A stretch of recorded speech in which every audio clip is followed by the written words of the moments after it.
جس کے منہ کا لعاب اگر کنویں میں پڑ جائے تو کنویں مہکتے ہیں، ہائے ہائے سبحان اللہ سبحان اللہ، ساری کنویں میٹھے ہو جاتے ہیں۔ بے شک ارے اپنے جیسا قائد ہے کسی کے پاس؟ کتنا تمہیں اللہ نے مقدر والا بنایا۔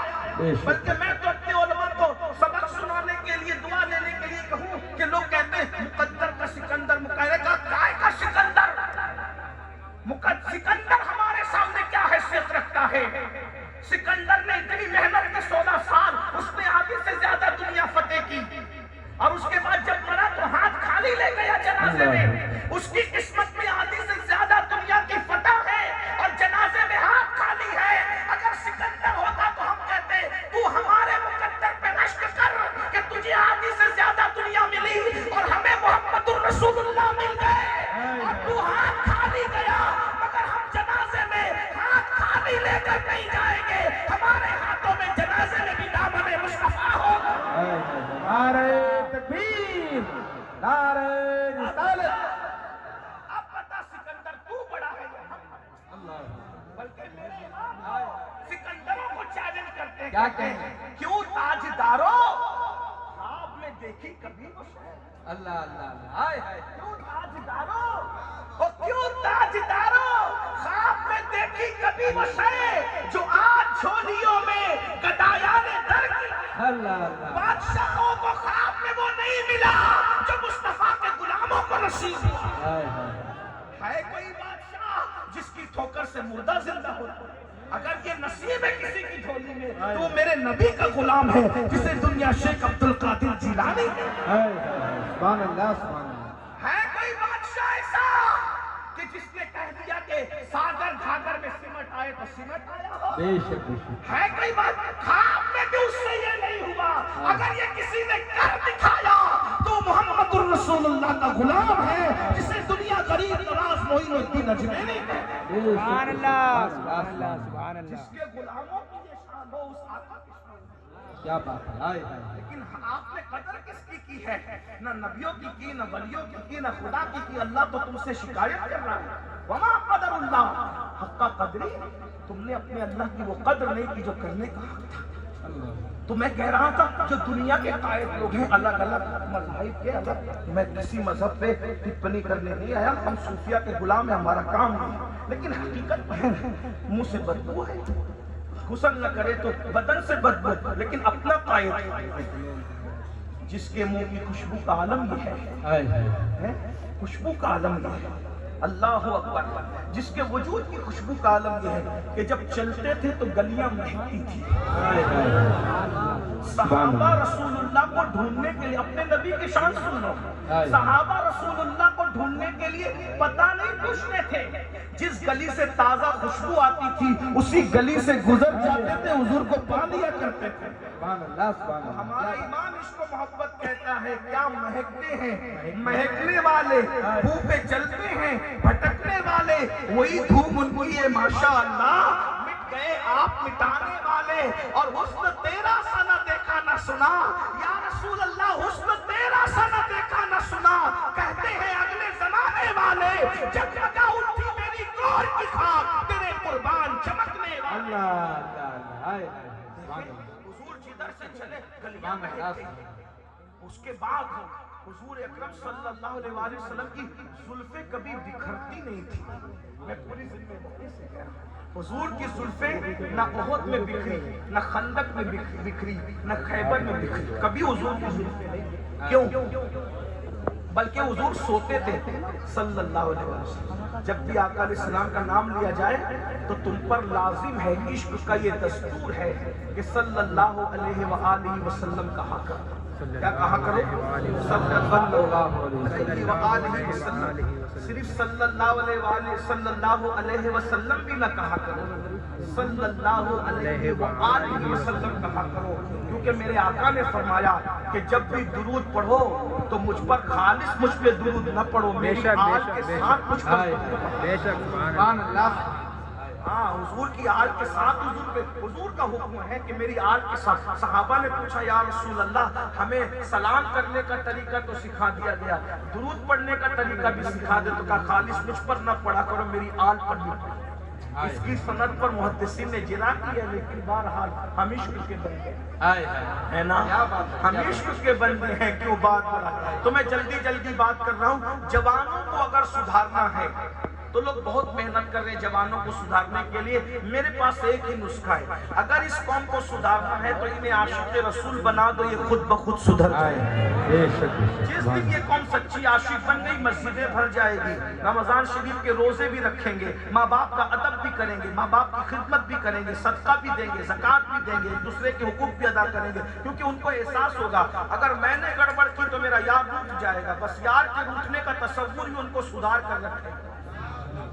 مگر ان کو عشق تو دو، عشق کیسے؟ جب آپ حضور کو جانتے نہیں تو عشق ہوگا کیسے؟ تو نیند میں بھی حضور علیہ السلام کی زلفیں بکھرتی نہیں تھی، کبھی زلفیں حضور کی بکھری نہیں۔